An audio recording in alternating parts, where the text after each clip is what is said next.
അവനതെ അഡ്രസ് ഒന്ന് കണ്ടുപിടിക്കാവോ?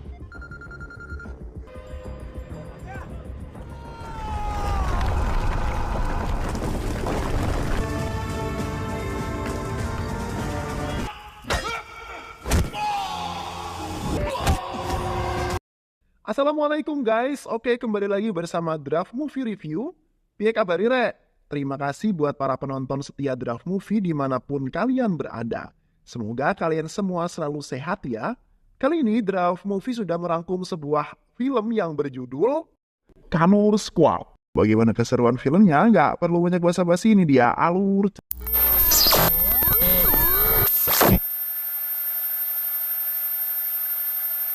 Di sebuah daerah bernama Kanur, terdapat kantor polisi yang di dalamnya pernah dibentuk dua tim untuk menyelesaikan kasus yang terjadi di sana. Dalam sehari bisa lebih dari 2 kasus yang harus ditangani, dan ini membuat kami kewalahan hingga dibentuk tim A yang dipimpin oleh George dan tim B dipimpin oleh Raja Sekaran. George sedang melakukan pengerjaan terhadap beberapa orang perampok yang bersembunyi di dalam hutan.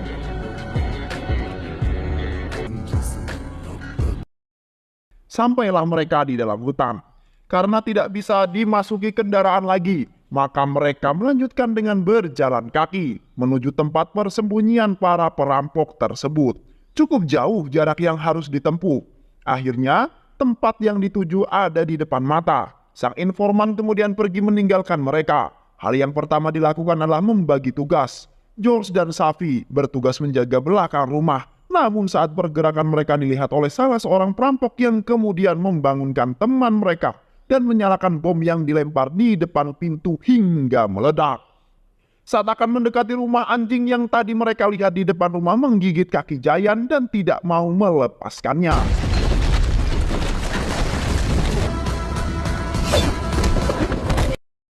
Mereka semua masuk ke dalam rumah dan terjadilah perkelahian hingga salah seorang dari perampok itu berhasil melarikan diri ke dalam hutan dan beristirahat sejenak karena kakinya terkena pecahan beling.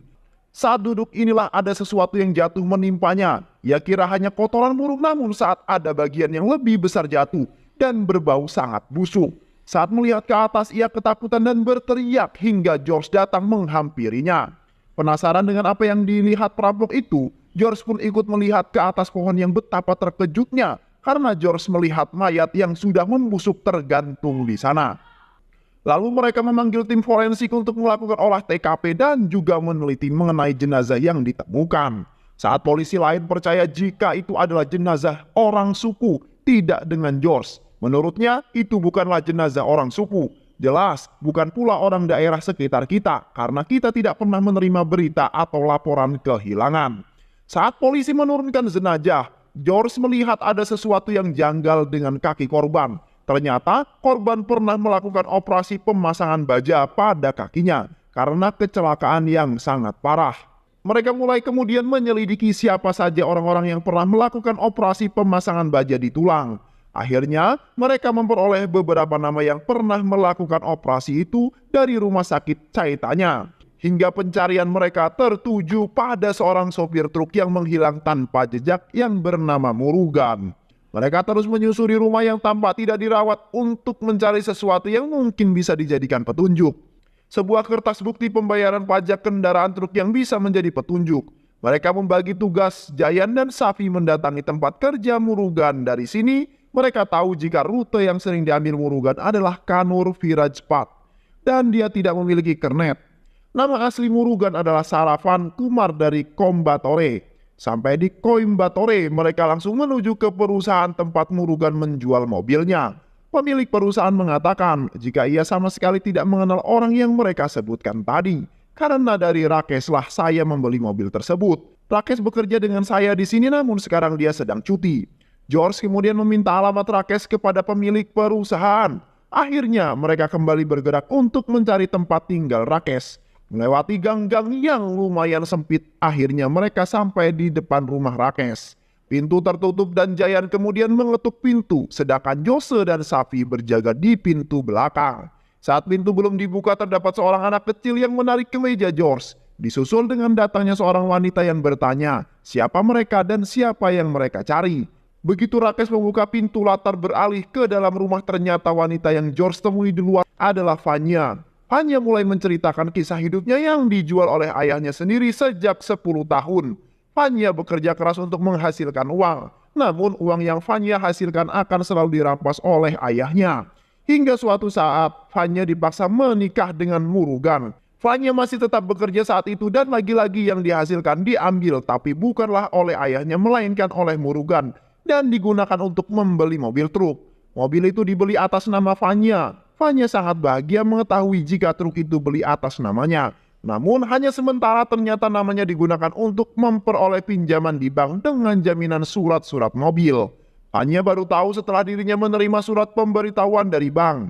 Hingga Rakesh datang saat Murugan mengalami patah kaki dan membuat Fanya terbuka pikirannya dan merencanakan sesuatu. Sesuatu yang akan membuatnya bebas dari semua yang membuatnya merasakan amarah yang muncul setelah mengetahui kebenaran. Jika Fanya hanya dimanfaatkan dan Fanya meminta bantuan kepada Rakesh untuk menjalankan aksinya. Mereka membunuh Murugan dan menggantungnya di dalam hutan daerah Kanur. Kasus ditemukan jenazah yang tergantung di atas pohon di hutan Kanur terpecahkan. Anak yang bersama Fanya dan Rakesh akhirnya mereka dititipkan di panti asuhan. Beberapa saat kemudian terjadi kembali kasus pembunuhan seorang yang memiliki pengaruh dalam perpolitikan India di wilayah headquarters yang dipimpin oleh Kepala Polisi Cholan.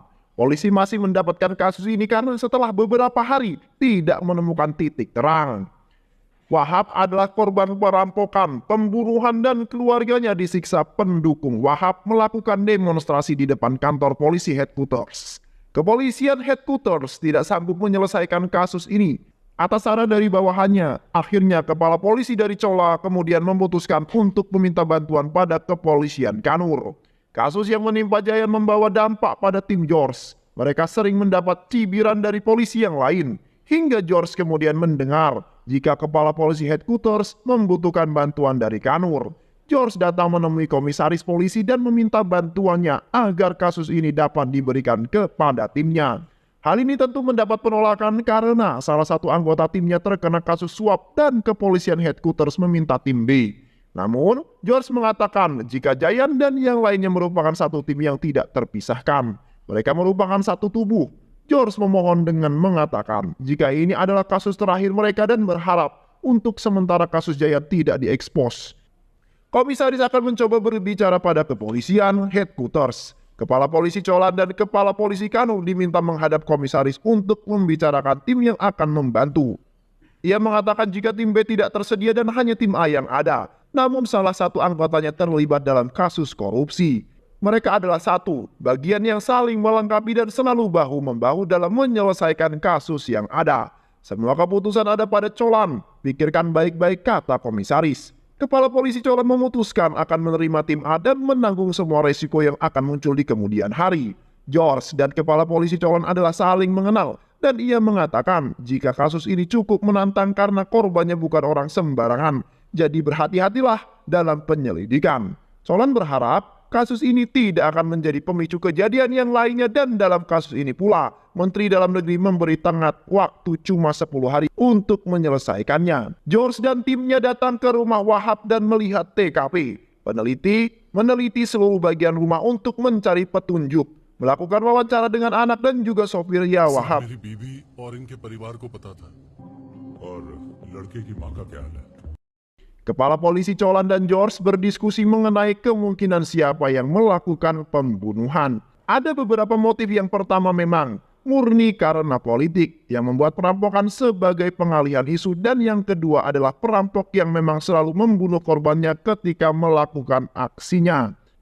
Lalu George meminta izin untuk memeriksa laporan telepon korban dan CCTV di sekitar rumah korban. Mereka mendatangi pusat IT kepolisian. George meminta laporan mengenai telepon dan CCTV yang berada di sekitar rumah Wahab pada tanggal 24 sampai 30 Agustus. George yang memberikan petunjuk untuk melewati semua panggilan aktif dari orang-orang yang memang tinggal di sekitar sana. Memperkecil pencarian, George meminta untuk mencari panggilan yang hanya sekitar 2 menit. Semakin mengecil dengan mencari nomor yang digunakan hanya untuk menghubungi 2 orang saja, dengan asumsi jika pelaku pasti membeli nomor baru untuk saling berkomunikasi. Mereka tidak menggunakan nomor yang biasa mereka gunakan. Pencarian semakin mengecil hingga mereka menemukan nomor yang dimaksud.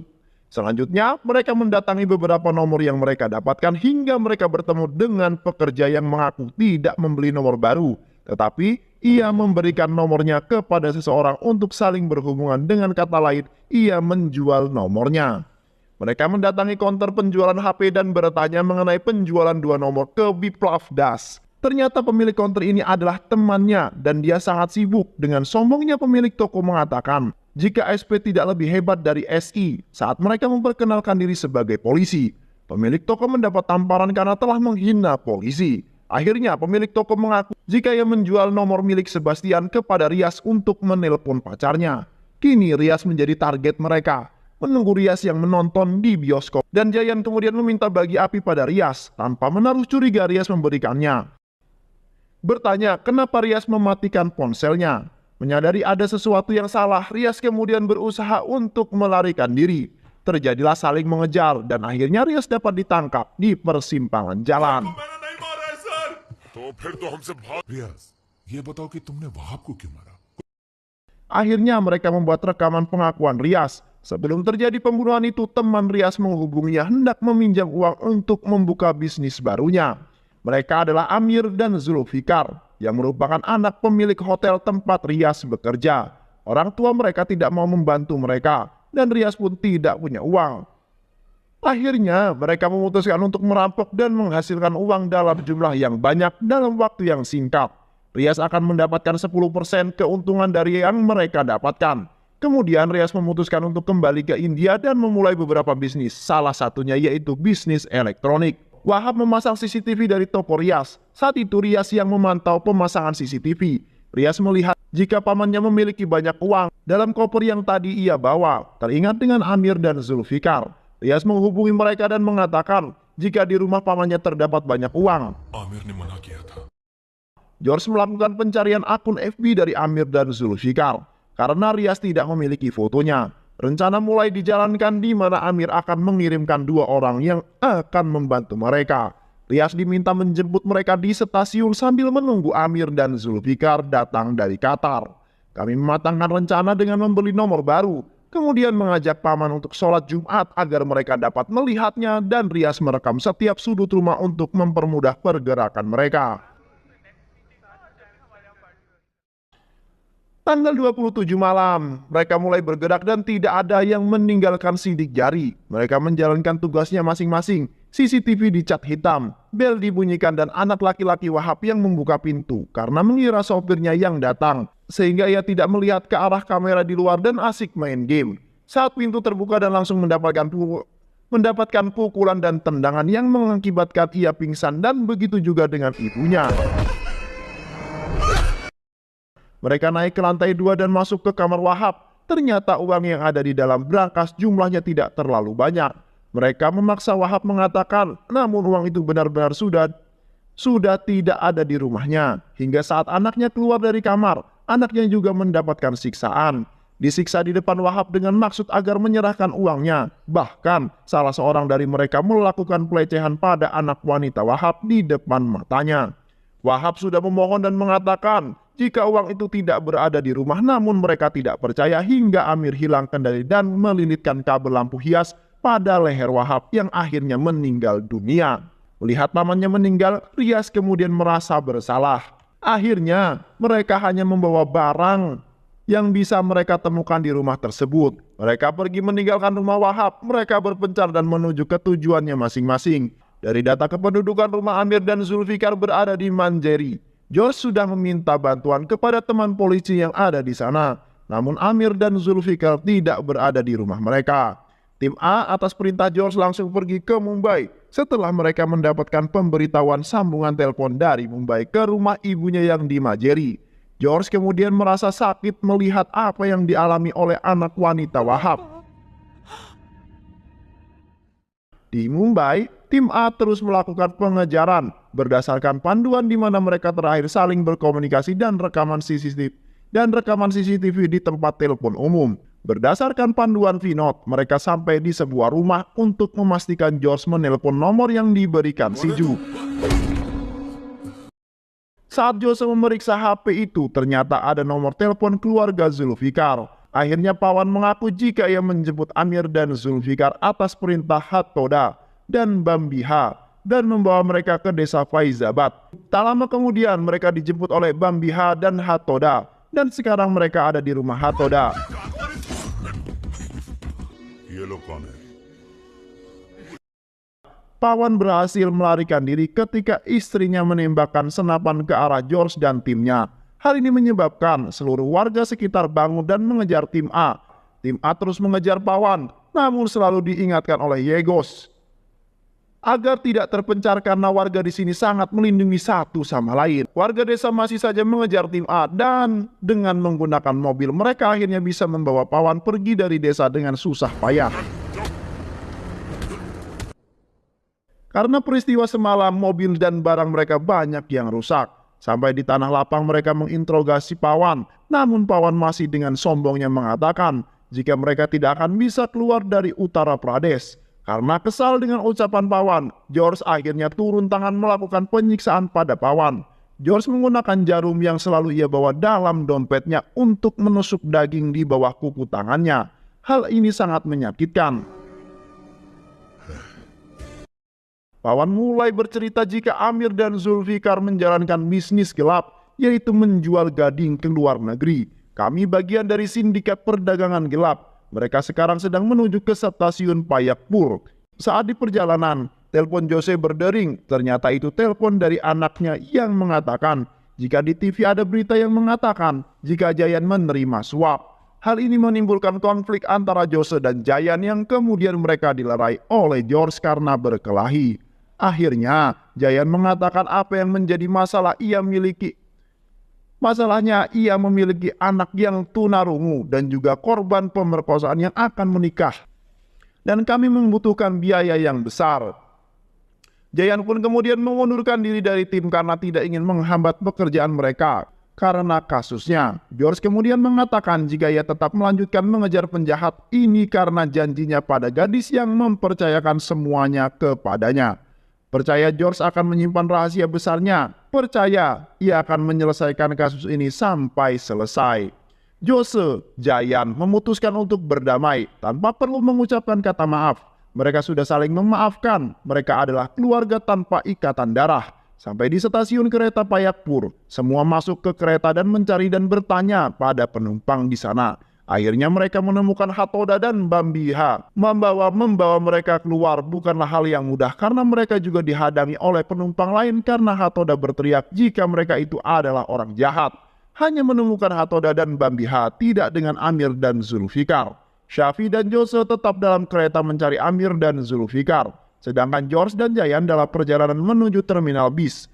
George merampas HP Hathoda dan mengecek nomor yang terakhir di telepon. Lalu meminta Vinod untuk melacaknya. Mengamati situasi yang ada, George kemudian melihat anak penjual buah lalu bertanya padanya. Anak itu mengatakan jika ia melihat orang yang ada di foto dan itu adalah Zulfikar, tapi tidak melihat Amir.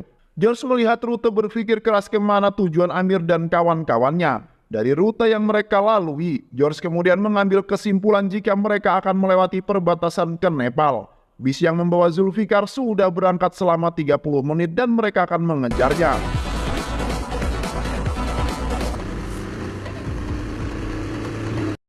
Bis berhasil mereka kejar. Setelah sebelumnya mereka juga menyalip mobil seorang pembalap yang sedang melakukan road trip. Sopir bis mengatakan jika tadi memang Zulfikar ada di bis, namun ia turun di halte 10 atau 11. Walaupun kehilangan jejak lagi, tapi George tetap mencari cara untuk menemukan mereka. Merasa ada sesuatu yang kurang, sambil berpikir ia membersihkan cap mobil, tiba-tiba saja ia mendapatkan ide. Saat melihat Hathoda dan Bambiha, tim A bingung melihat perubahan George. Ia terlihat putus asa dan menawarkan sejumlah uang pada mereka berdua agar mau menunjukkan jalan pada mereka. Mereka di atas angin. Hathoda dan Bambiha membawa mereka keluar dari jalur utama masuk ke dalam hutan. Setelah sampai di persimpangan, Hathoda menunjukkan ke arah kiri sedangkan mata Bambiha melirik ke arah kanan. Yang terjadi kemudian adalah George menembak jari Hathoda dan membuat mereka semua syok. Hathoda menjerit kesakitan dan melihat itu, Bambiha terpaksa memberitahukan jalan yang benar. Kini mereka melanjutkan perjalanan hingga mobil yang mereka gunakan ditembaki seseorang dan mobil pun terbalik di dasar jurang. Ternyata Amir dan Zulfikar dan kelompoknya. Jayan tidak sempat melarikan diri dan menjadi tawanan Amir. Anak buah Amir melakukan pengejaran terhadap George. Terjadi perkelahian yang mengakibatkan mereka semua sama-sama terluka. Mengingat keadaan anak wanita Wahab, semangat dan tenaganya kembali muncul dan mampu mengalahkan mereka semua.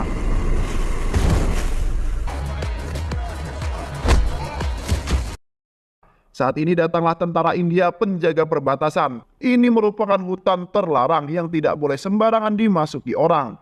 George mengatakan jika ia adalah seorang polisi Kanur yang sedang mengejar buronan pembunuhan. Tentara telah mengkonfirmasi dan memberikan bantuan kepada tim A. Jose dan Safi menyusul ke dalam hutan dengan sebuah jeep. George menelpon kepala polisi Kanur dan mengatakan jika misinya telah berhasil, buronan akan segera dibawa pulang. George mengucapkan terima kasih pada Yogesh dan juga tentara perbatasan yang telah membantu mereka. Dari awal kepala polisi Cholan sudah yakin jika George akan mampu menyelesaikan tugas yang diberikan. Dan cerita ini berakhir, kasus pembunuhan dengan melibatkan penjahat yang cerdas dapat terselesaikan. Mereka mendapatkan hukuman yang setimpal atas kejahatan mereka. Bukan hanya karena mereka polisi namun karena alasan kemanusiaan. Di mana seorang gadis sudah diperlakukan dengan buruk. Trauma yang dialaminya semakin berat karena melihat ayahnya dibunuh di depan matanya. Dan film pun selesai. Terima kasih udah nonton video ini sampai akhir. Semoga kalian semua terhibur. Jangan lupa subscribe, like, comment, and share ya. Pisang habis dimakan kunti. Kunti dilepas banyak maunya. Salam undur diri dari Draft Movie. Dan terima kasih buat penonton semuanya. Draft Movie pamit. Sehat selalu. Wassalamualaikum warahmatullahi wabarakatuh.